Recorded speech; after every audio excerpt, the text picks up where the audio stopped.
적자 생존의 영성이라는 제목으로 말씀 나누겠습니다. 룻기 2장 1절로 4절, 우리 한 절씩 교독하고 4절 같이 읽겠습니다. 제가 먼저 1절 읽습니다. 나오미의 남편 엘리멜렉의 친족으로 유력한 자가 있으니 그의 이름은 보아스더라. 모압 여인 룻이 밭으로 가서 내가 누구에게 은혜를 입으면 그를 따라서 이삭을 주겠나이다 하니 나오미가 그에게 이르되 내 따라 갈지어다 하매 룻이 가서 베는 자를 따라 밭에서 이삭을 줍는데 우연히 엘리멜렉의 친족 보아스에게 속한 밭에 이르렀더라. 함께 읽습니다. 마침 보아스가 베들레헴으로부터 와서 베는 자들에게 이르되 여호와께서 너희와 함께 하시기를 원하노라 하니 그들이 대답하되 여호와께서 당신에게 복 주시기를 원하나이다 하니라. 아멘.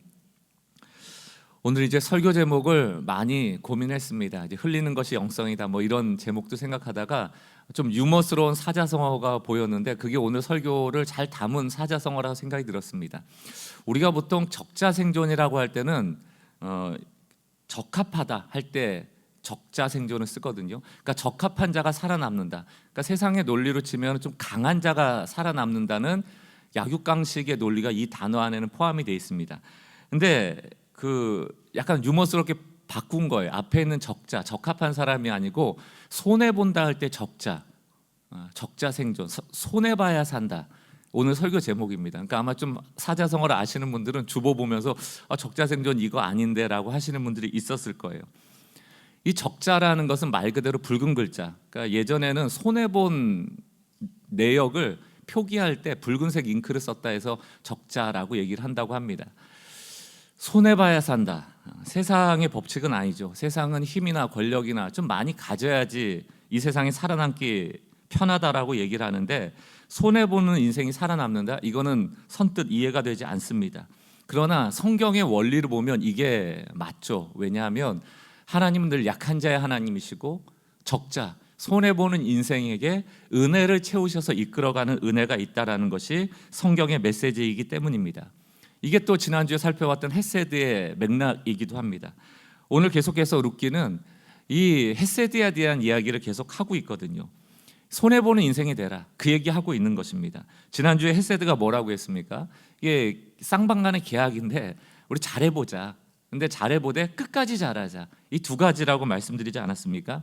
근데 사람들은 신실하지 못해요. 처음에는 잘해줘도 끝까지 잘해주기가 쉽지 않다는 겁니다. 그러니까 인간관계에서도 깨지기 쉬운 게 우리들 사이에서 일어나는 일이고 특별히 신앙 안에서도 하나님과 우리 사이의 헤세드가 유지되기가 쉽지가 않은 거죠. 누가 자주 깹니까? 우리가 깨는 것입니다. 그러나 성경에 복음으로 가득하다라는 이유는 뭡니까? 복음은 은혜에 대한 얘기인데 왜 그런 얘기를 하는가 하면 우리가 신실하지 않더라도 누가 신실하시다? 하나님이 신실하시다. 다시 말해서 우리를 끝까지 붙잡고 포기하지 않는 사랑이 있다. 그게 바로 하나님의 헤세드 사랑이라는 얘기입니다. 거저 받은 은혜거든요. 자격 없는 자가 받은 은혜거든요. 그 은혜는 포기하지 않는 은혜예요. 우리가 은혜라는 단어를 조금 의미적으로 해석해 보면 그냥 공짜라는 얘기거든요. 거저 줬다는 얘기입니다. 그 은혜의 정점, 헤세드의 사랑의 정점에는 십자가가 있고 우리가 죽어야 하는데 하나님의 사랑이 그 아들의 십자가에 매다심으로 우리를 구원해 내시는 이야기가 바로 복음의 이야기죠. 그러니까 우리 편에서는 기쁜 소식인 겁니다. 내가 죽어야 되는데. 에베소서 2장 8절로 9절을 공동번역으로 보겠습니다.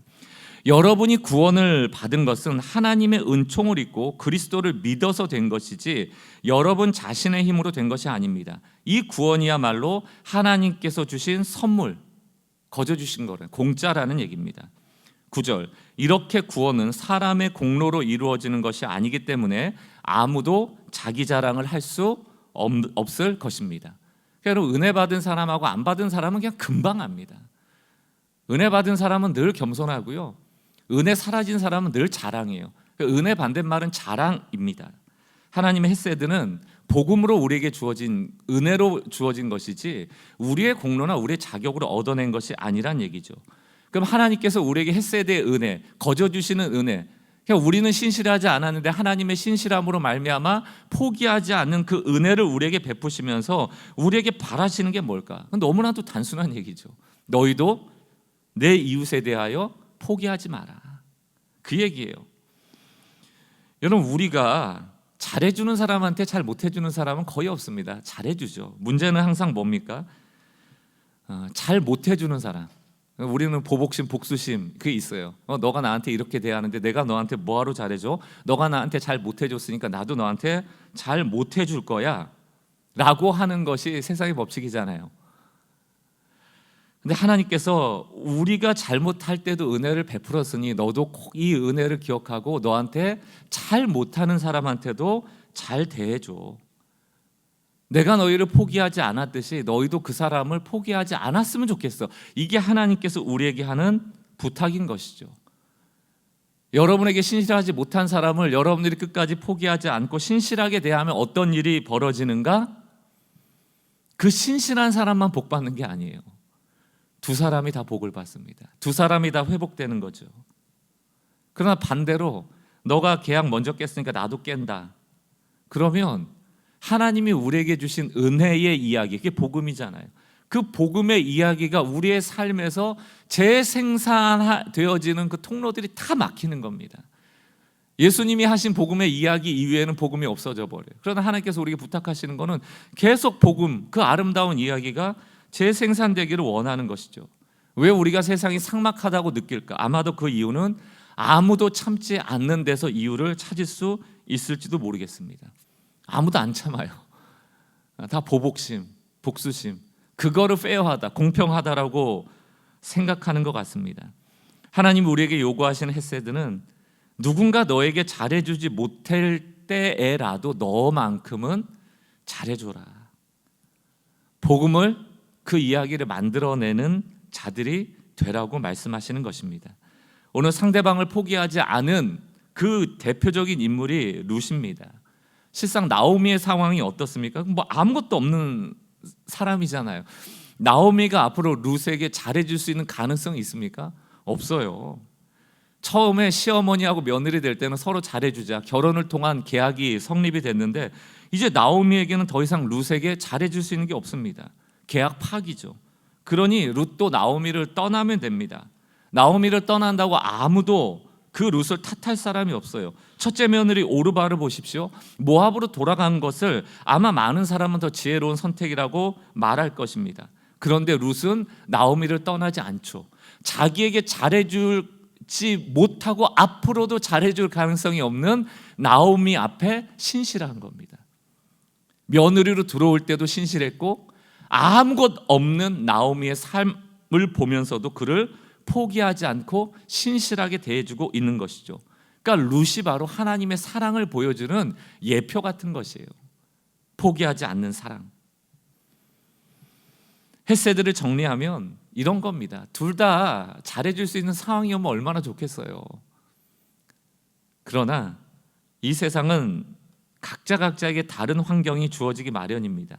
그러다 보면 쌍방의 계약을 맺은 한 사람에게는 너무나도 참기 어려운, 견디기 어려운 극도의 상황들이 다가올 수도 있고, 그 반면에 반대편에 있는 한 사람은 그래도 이 어려운 상황을 극복할 만한 힘과 자원을 가진 사람일 수 있다는 얘기죠. 바로 그때 그 사람을 도울 수 있고 그 사람에게 힘이 될 수 있는 사람이 더 이상 너는 나에게 잘해줄 수 없으니 계약을 파기할 거야 라고 하지 않고 자기가 가진 힘과 자원을 가지고 나에게 아무것도 해줄 수 없는 그 사람을 돕는 것, 그게 바로 헤세드란 얘기입니다.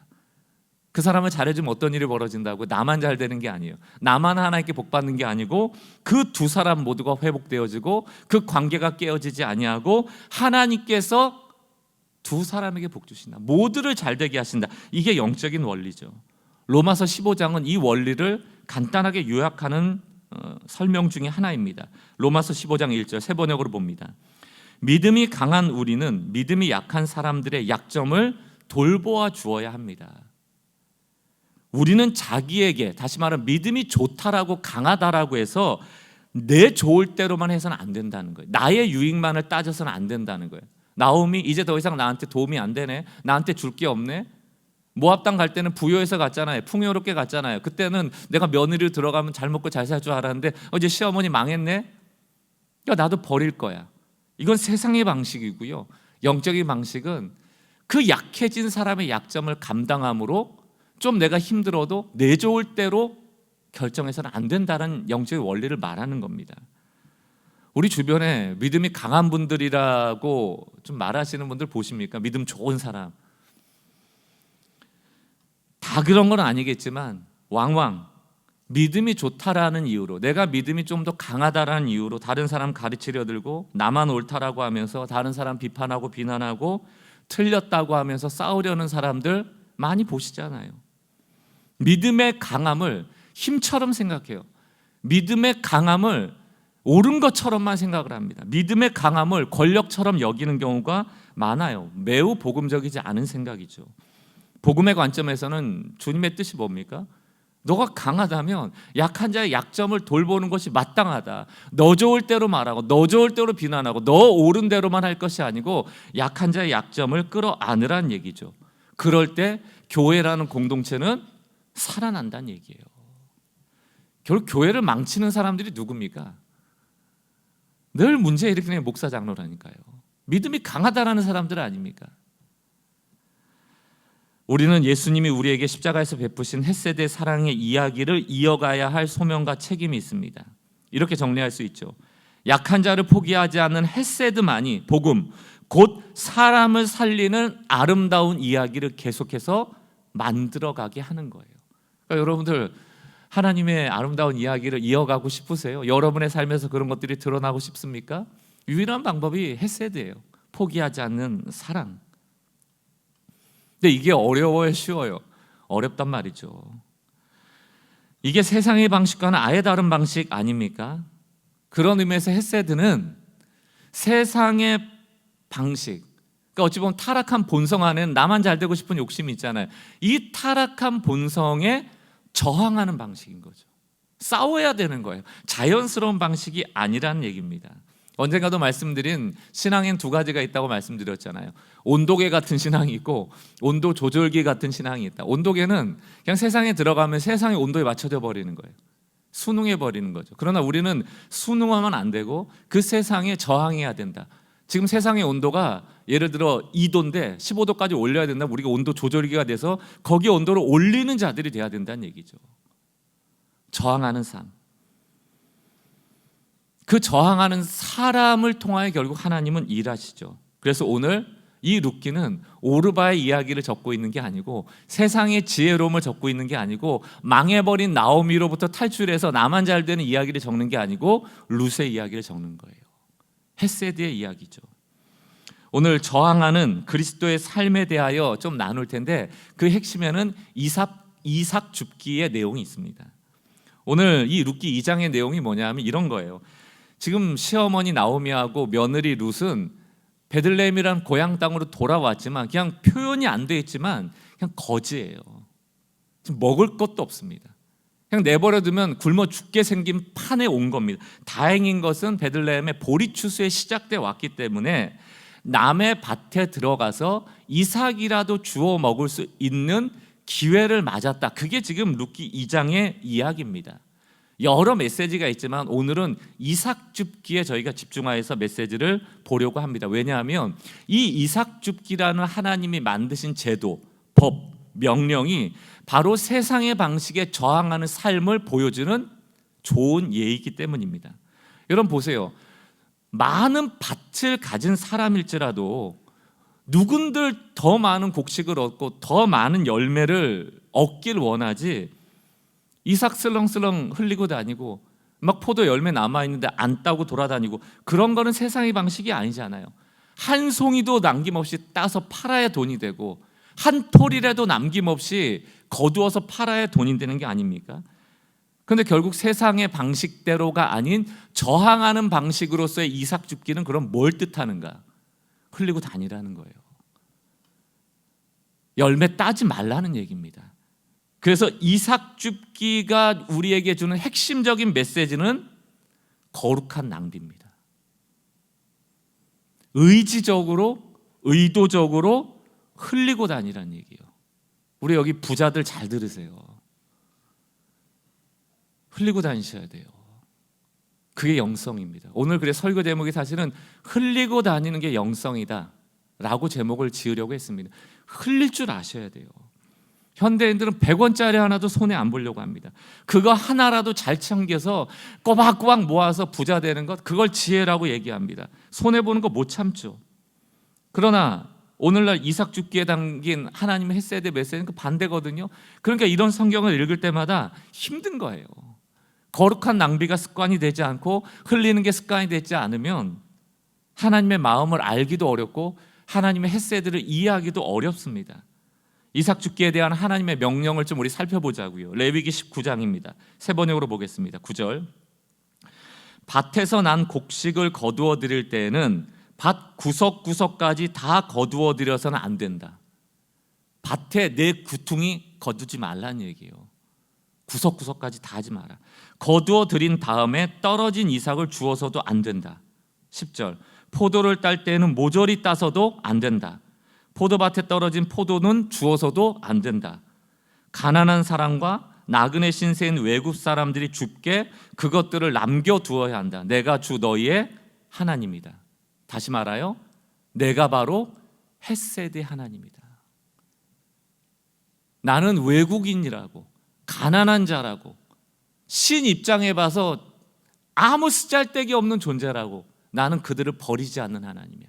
나는 외국인도 나그네도 객도 가난한 자도 동일하게 신실한 하나님임을 너를 통하여 보이길 원해.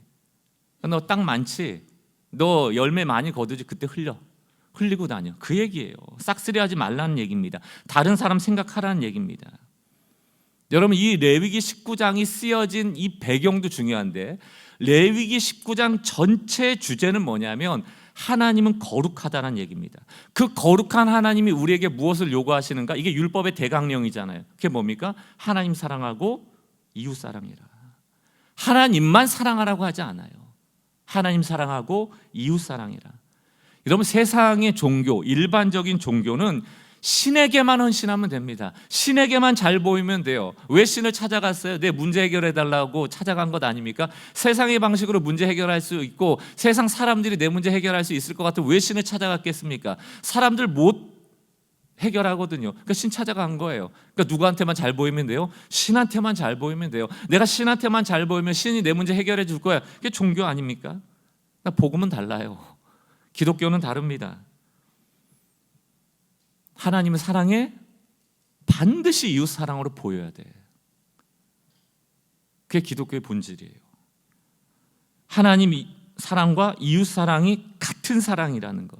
하나님 사랑하고 남은 사랑으로 가족 사랑하고, 가족 사랑한 다음에 남은 사랑을 이웃 사랑하고, 이웃 사랑하다가 남은 사랑을 원수 사랑하는 게 아니고 하나님을 사랑하면 원수 사랑하는 것. 이게 동일한 거예요. 그러니까 우리의 신앙이 얼마나 어렵습니까? 이웃에게 선행을 베푸는 게 하나님을 사랑하는 것과 동일하다라는 것이 레위기 19장이죠. 19장 1절 말씀, 이삭 죽기가 어떤 맥락에서 나오는지를 한번 보세요. 1절, 여호와께서 모세에게 말씀하여 이르시되 너는 이스라엘 자손을 온 회중에게 말하여 이르라 너희는 거룩하라 이는 나 여호와 너희의 하나님이 거룩함이라. 3절 말씀, 너희 각 사람은 부모를 공경하고, 그 다음에 뭐 나와요? 나의 안식일을 지켜라. 순서가 바뀐 거 아니에요? 하나님부터 사랑해야죠. 예배부터 드려야죠. 저는 여기에 순서가 그렇게 중요하다고 생각하지 않습니다. 왜냐하면 부모를 공경하는 것과 하나님을 경외하는 것이라는 이 공경과 경외의 단어가 똑같은 야레라는 히브리 단어예요. 똑같습니다. 무겁다, 존중해야 된다, 공경해야 된다.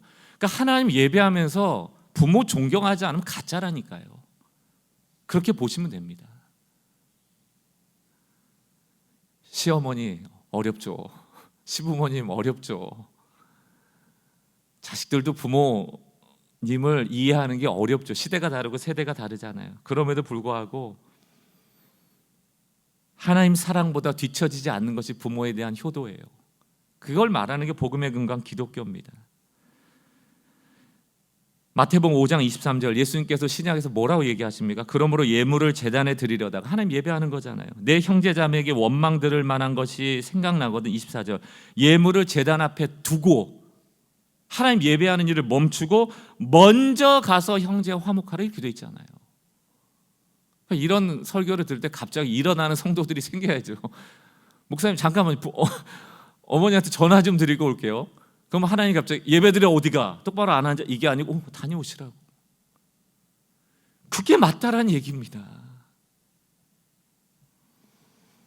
우리의 신앙의 많은 문제는, 교회의 많은 문제는 하나님만 사랑하다가 일어난 일들이 많다고요.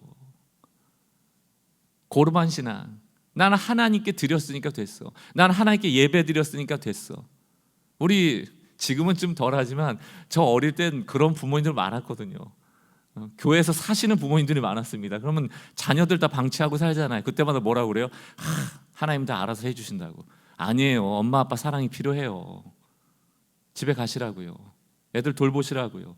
안 믿는 남편 밥 식사도 좀 차려주시고 맛있는 것도 해주시고. 그거 왜 안 합니까? 하나님만 사랑하다가 이웃을 사랑하고 가족을 사랑하고 원수 사랑하는 것을 놓쳐버리니까 이상한 종교 집단 되는 것 아닙니까? 그게 종교거든요. 신에게만 잘해라. 그게 종교예요. 사람한테 나올 게 없고 저 인간 나 도와줄 거 없어 그러니까 버려버리고, 하나님한테 뭐 나올 거 있으니까 하나님만 찾고, 이게 헤세드적이지 않은 삶이잖아요. 헤세드는 나한테 아무 도움 안 되는 그 사람에게도 잘하라는 것 아닙니까? 이런 맥락으로 레위기 19장에서는 하나님은 부모에 대한 사랑을, 이웃에 대한 사랑, 그리고 더 나아가서 나와는 전혀 관계가 없어 보이는 나그네나 외국인이나 가난한 자들까지 이삭을 주울 수 있도록 의도적으로 흘리는 사랑을 통하여 사랑이 확대되길 원하시는 거죠. 그게 이삭 주기의 핵심입니다. 어떤 사람이라도 하나님의 사랑에서 벗어나는 자가 없도록 우리 모두가 헷세대의 사람이 되라는 얘기예요. 이게 신명기 24장에도 나옵니다. 신명기 24장 19절. 너가 밭에서 곡식을 벨 때에 그 한 묻이라는 게 묶음입니다. 한 묶음을 밭에 잊어버렸거든 다시 가서 가져오지 말라는 얘기예요. 나그네와 고아와 과부를 위해 남겨두라. 그리하면 내 하나님 여호와께서 내 손으로 하는 모든 일에 복을 내리시리라. 사실은 그 단도, 그 곡식도 복이죠. 그런데 그 복을 내 것처럼 여기면서 야, 그 묶음 하나 잊어버리고 왔잖아. 빨리 가서 가져와가 아니고 두라는 거예요. 그런 사람에게 하나님 복 주신대요. 20절 말씀 보십시오. 내가 내 감람나무에서 떤 후에 그 가지를 다시 살피지 말고 뭐나 남았나 저것도 따라 저것 따라가 아니고 가라는 얘기예요. 그 남은 것은 객과 고아와 과부를 위하여 남겨두며 21절 내가 내 포도원에 포도를 딴 후에 그 남은 것을 다시 따지 말고 객과 고아와 과부를 위하여 남겨두라. 여러분 헷세대 관점에서 보세요. 쌍방의 계약이라고 그랬죠. 과부나 고아나 지금 객이나 나랑 무관한 사람일 수 있잖아요. 나랑 아무 관계가 없잖아요. 나랑 묶인 관계가 없잖아요. 계약 관계가 아니잖아요. 그런데 왜 우리가 헷세대를 베풀어야 합니까? 라고 질문할 수 있겠죠. 나와 저 사람하고는 관계가 없어요. 그러나 우리는 하나님과 헷세대로 연결되어 있죠. 이 사람들에게 잘하는 것이 하나님께 잘하는 거라니까요. 객과 나그네와 고아와 과부를 돌보는 것이 저 사람으로부터 내가 어떤 신실함을 얻어내기 위한 게 아니고 하나님께 하는 거라니까요. 하나님께 신실한 자가 하나님께 신실하다는 것을 무엇으로 보입니까? 그 사람들에게 잘해주는 거예요. 그래서 이삭을 의도적으로 흘리고 의도적으로 남기고 포도를 감람나무를 따지 않는 겁니다. 하나님과 우리 사이의 헷세드, 곧 하나님께 신실한 사랑은 반드시 이웃을 향한 사랑으로 드러나야 된다. 이게 이삭 줍기의 핵심이에요.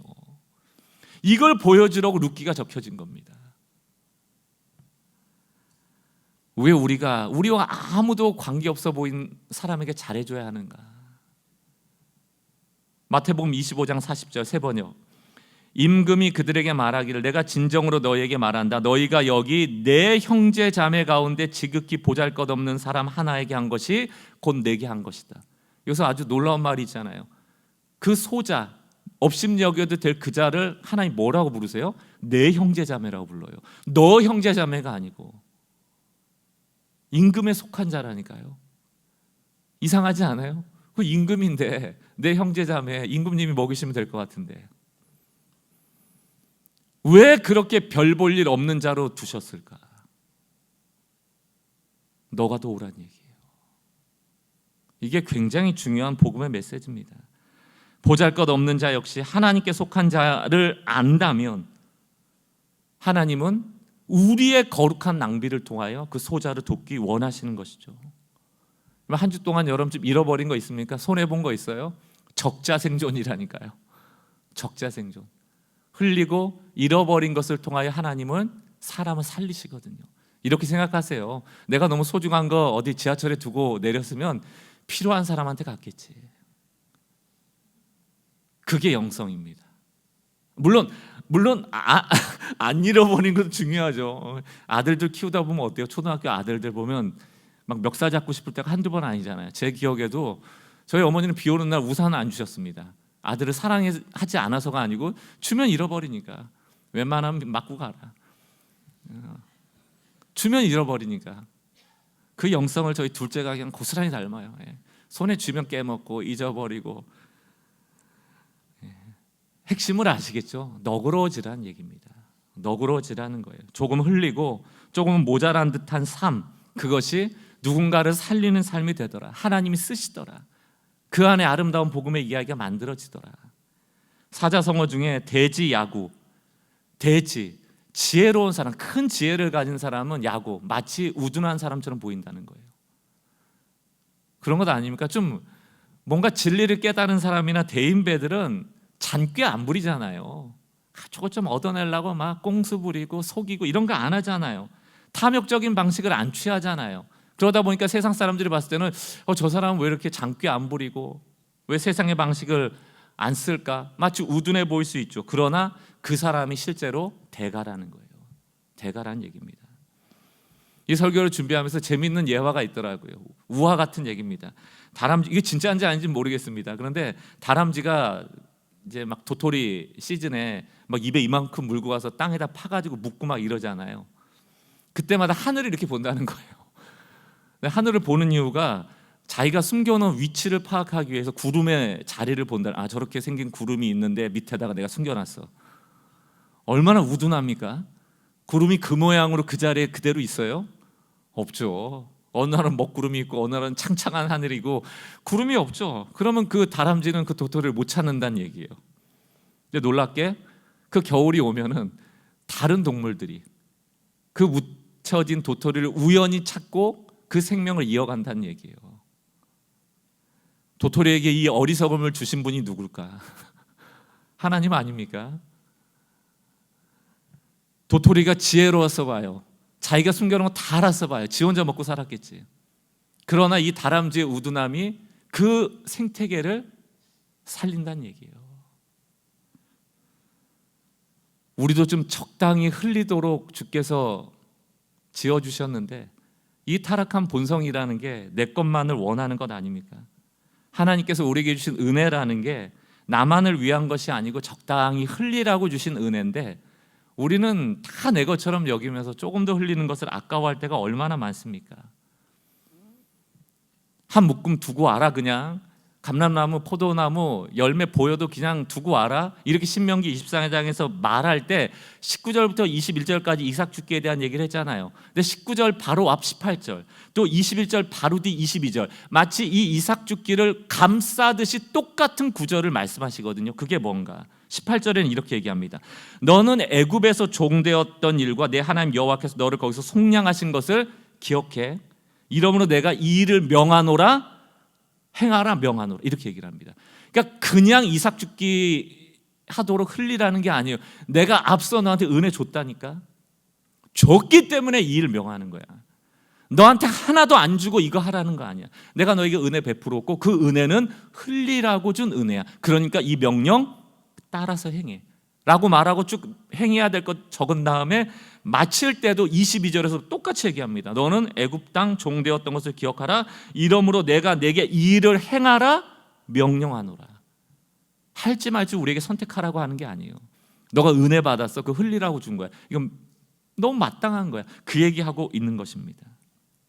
사랑하는 성도 여러분, 신앙은 규칙 지키기가 아니에요.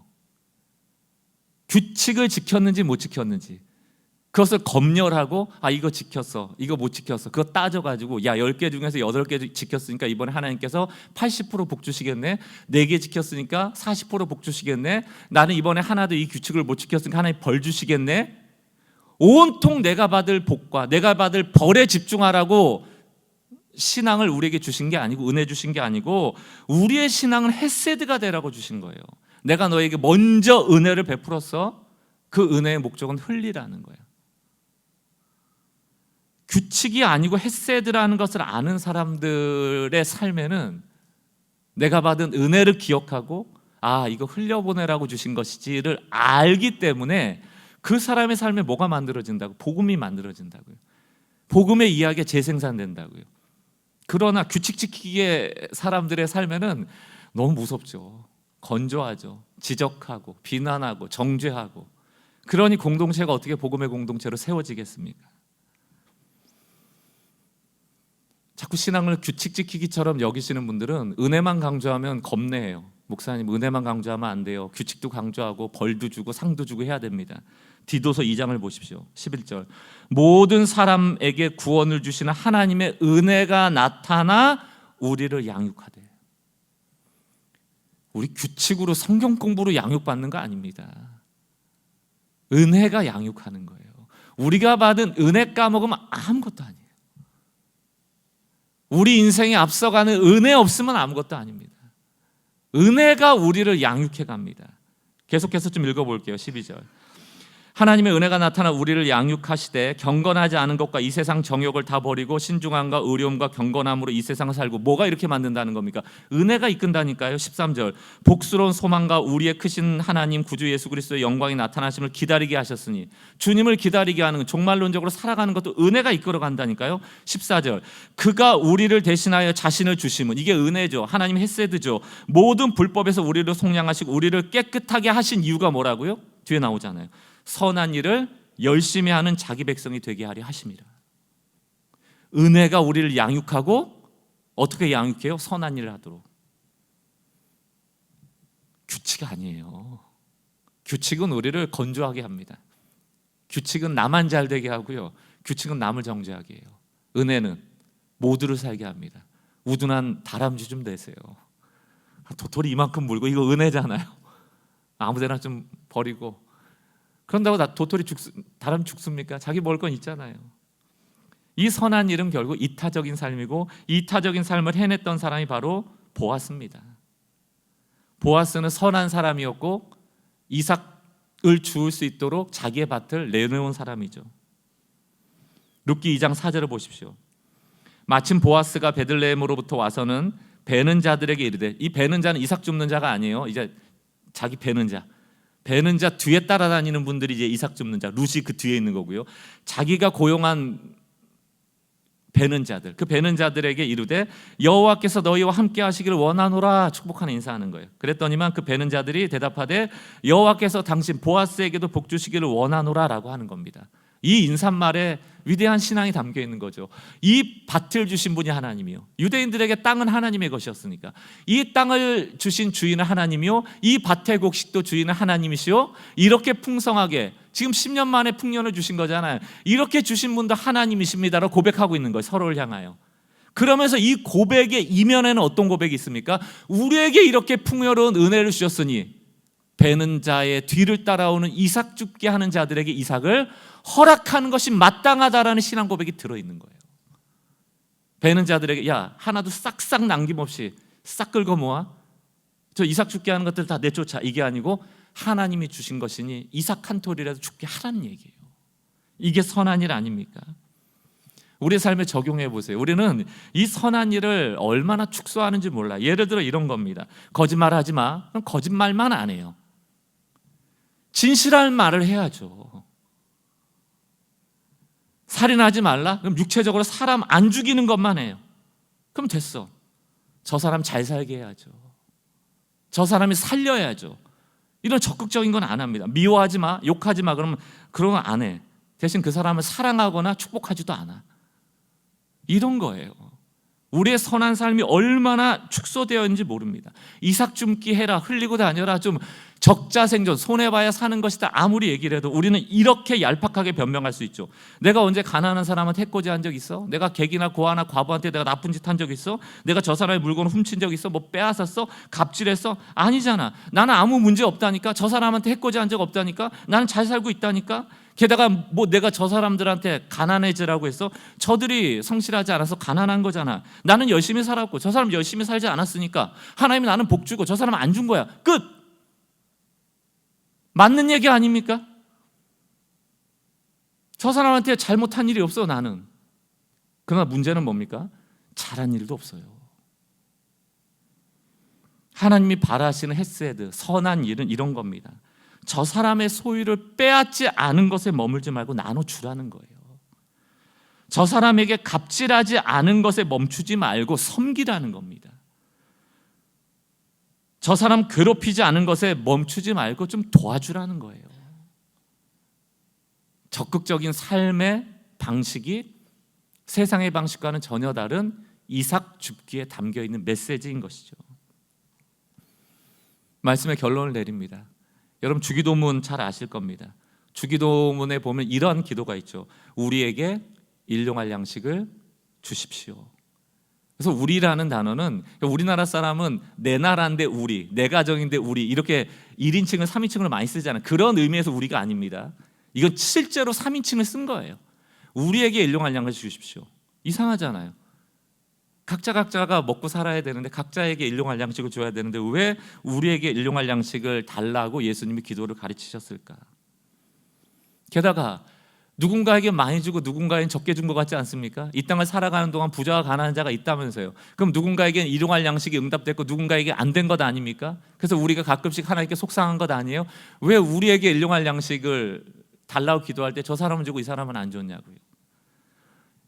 이 주기도문에 대한 글귀에 대하여 언젠가 읽었던 메시지가 기억나더라고요. 제가 그 출처를 찾지는 못했습니다. 그러나 그 내용이 이런 맥락이었어요. 하나님은 이미 이 땅에 필요한 모든 것을 주셨다는 거예요. 그런데 각자에게 나눠주신 것이 아닌 누군가에게 맡기면서 이렇게 부탁했다는 겁니다. 내가 모든 사람들에게 필요한 양식을 너에게 맡겼으니 너가 잘 나눠주도록 해라. 부탁받은 분이 계실 겁니다.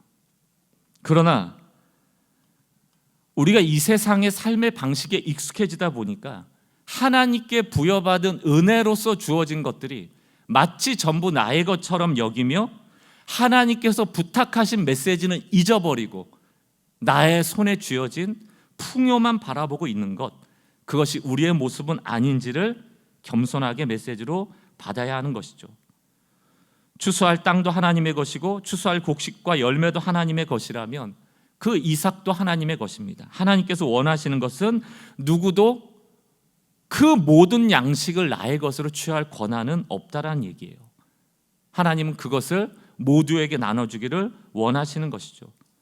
그러므로 내게 주신 은혜를 흘리는 삶이야말로 하나님께서 우리에게 부탁하신 이삭 줍기의 삶을 요청받은 우리 한 사람 한 사람이 마땅히 해야 될 삶입니다.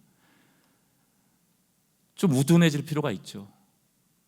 그 다람쥐처럼. 그 다람쥐가 그 자연의 생태계를 살리듯이 복음을 알고 기억하는 사람들이 결국 이 한국교회의 복음의 생태계를 만들어가는 것이라 저는 믿습니다. 헌금도 마찬가지입니다. 이게 헌금은 늘 예민한 얘기니까요. 교회라는 공동체에 드리는 헌금 하나님께 기뻐하시겠지만 헌금은 꼭 교회에 드려야 된다. 저는 그런 얘기에는 크게 동의하지는 않습니다. 교회가 뭔지에 따라 너무 달라지기 때문이죠. 선한 일에 쓰여지는 일이 하나님께 드리는 것이 아니겠습니까? 하나님이 기뻐하시는 물질 아니겠습니까? 늘 말씀드리듯이 우리가 모이는 이 교회라는 건물 공간보다 우리가 하나님을 예배하기 위해서 모여있는 이 시간보다 우리가 살아가는 이 넓은 세상, 우리가 살아가는 그 수많은 시간 속에 하나님이 역사하신다는 것을 우리가 믿는다면 그 하나님이 역사하시는 세상과 시간 속에 하나님이 기뻐하시는 일에 물질을 쓰는 것, 그것이 또 다른 헌금이 아니고 무엇이겠습니까? 저는 여러분에게 교회도 헌금하고 저기도 헌금하라고 이중고를 겪게 하라고 말씀드리는 게 아니에요. 이건 여러분이 판단하실 일이죠. 때로는 그냥 교회에다 헌금했으니까 됐어 라는 마음으로 얄팍하게 살아가기보다는 때로는 내가 자원이 부족한데 저 사람을 돕고 싶어. 그럼 교회 하지 마세요. 이거 뺄까요? 좀 예. 우리끼리만 아는 얘기로 할까요? 제가 뭐라고 하나님께 드리는 헌금을 하나만 할 수는 없기 때문에 제가 늘 주저합니다. 그래서 하나님이 사람 살리는 일을 기뻐하신다면서요. 저희가 초창기에 언젠가는 추수감사 헌금인가 안 했었잖아요. 각자 그 달에 좀 도우시라고. 그런 일이 좀 많아졌으면 좋겠습니다. 왜냐하면 여러분이 하나님만 섬긴다고 하다가 사람을 섬기는 일에 조금 무감해지는 사람들이 안 됐으면 좋겠습니다. 그러면은 복음의 이야기가 교회에 갇히게 되잖아요. 좀 복음의 이야기가 여러분의 삶의 곳곳에서 좀 재생산될 수 있는 일들이 많아졌으면 좋겠습니다. 이삭줍기의 영성, 적자생존의 영성, 내가 손해봐도 하나님이 살리신다라는 믿음, 이 믿음을 가지고 여러분에게 부탁하신 하나님의 음성을 늘 기억하며 조금은 우둔하게 흘려보내는 삶을 살아내심으로 여러분의 삶의 곳곳에 복음의 이야기가 재생산되기를 주의 이름으로 축원합니다. 오늘 말씀 생각하면서 이 찬양 하나님께 좀 고백했으면 좋겠습니다. 삶의 작은 일에도 그 마음을 알기 원하네. 그 길 좁은 길로 가기 원하네. 나의 작음을 알고 그분의 크심을 알며 소망 그 깊은 길로 가길 원하네. 후렴 가사가 어떻습니까? 저 높이 솟은 산이 되기보다 누구든지 오를 수 있는 오름직한 동산이 되길. 이게 우리는 교회가 됐으면 좋겠고 우리는 교회 성도들의 삶이 됐으면 좋겠어요. 나만 우뚝 솟아서 하나님 보세요 내가 이렇게 대단해요가 아니고 모두가 오를 수 있는 나지막한 동산, 그게 이삭줍기의 영성을 닮은 성도요 교회라 생각합니다. 이것이 우리의 고백이 됐으면 좋겠습니다.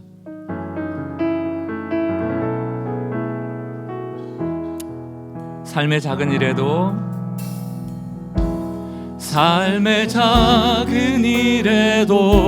그 마음을 알기 원하네. 그 좁은 길로 가기 원해. 나의 작음을 알고 그분의 크심을 알며 소망 그 깊은 길로 가기 원하네. 저 높이 솟은 산이 되기보다 여기 오름직한 동산이 되길. 내 가는 길만 비추기보다는 누군가의 길을 비춰준다면 우리가 노래하는 이 노래처럼 내가 노래하듯이 또 내가 얘기하듯이 살기 난 그렇게 주기 원하네. 삶의 한 절이라도 그분을 담기 원하네. 사랑 그 높은 길로 가기 원하네. 우리 처음부터 다시 한번 고백합시다. 삶의 작은 일에도 그 마음을 알기 원하네. 그 좁은 길로 가길 원해. 나의 작음을 알고 그분의 크심을 알며 소망 그 깊은 길로 가기 원하네. 저 높이 솟은 산이 되기보다 여기 오름직한 동산이 되길 내 가는 길만 비추기보다 내 가는 길만 비추기보다는 누군가의 길을 아멘. 비춰준다면 내가 노래하듯이 또 내가 얘기하듯이 살기 난 그렇게 우리의 삶의 한 절이라도 삶의 한 절이라도 그분을 닮기 원하네. 아멘. 사랑 그 높은 길 그 높은 길로 가기 원하네. 아멘. 오늘 주신 말씀 가지고 기도했으면 좋겠습니다. 작은 일도 좋고요, 우리가 부르는 노래의 전부가 아니고 한 마디라도 두 마디라도 한 절이라도 누군가를 위한 삶이 되어진다면 그 복음의 이야기는 계속 쓰여지리라 생각이 듭니다. 우리가 신앙생활하는 목적이 복음 쓰는 거예요. 복음 드러내는 겁니다.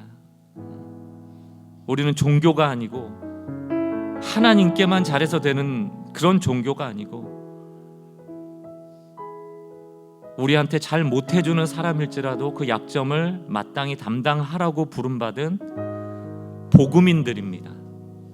내게 주신 은혜를 기억하고 조금이라도 흘려보내는 삶을 시작하는 결단이 있는 기도가 되었으면 좋겠습니다.